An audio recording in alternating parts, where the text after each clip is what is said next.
Now, Illustrator's interface is essentially divided up into four main sections, or at least that's how I like to sort of visualize things.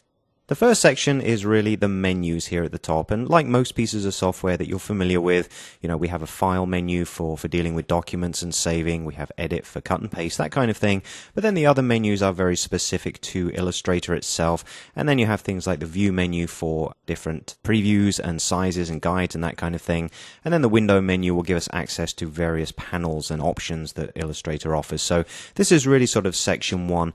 The other main option as well is your tool panel, and that's over here on the left hand side. Now, depending on the size of the screen that you're working in, we're working in a slightly condensed screen resolution here so we can record a much higher quality for you.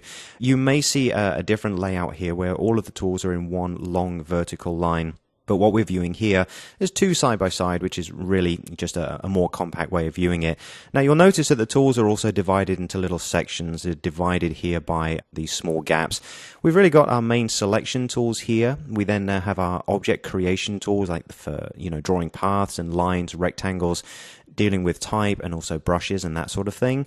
Then we have our transformation options, so we can scale and rotate and do various distortions and even combine shapes together using this wonderful new shape builder tool, which we'll see in just a short while.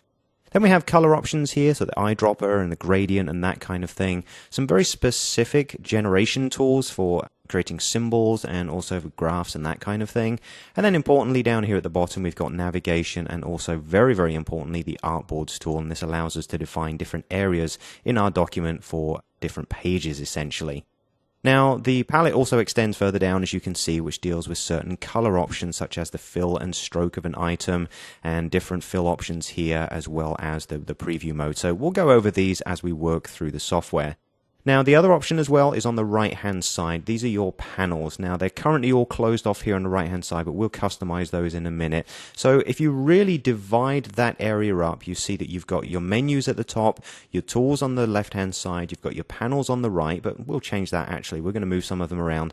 You've also got, very importantly, your control panel, which is this main option that sits up here. Now, this can change depending on the elements that we have selected or the tools that we're using and that kind of thing, but for the most part, this gives us access to a good solid set of options to edit the artwork in the document as we move through. So these are all things that we're going to be very, very busy with as we work through the training.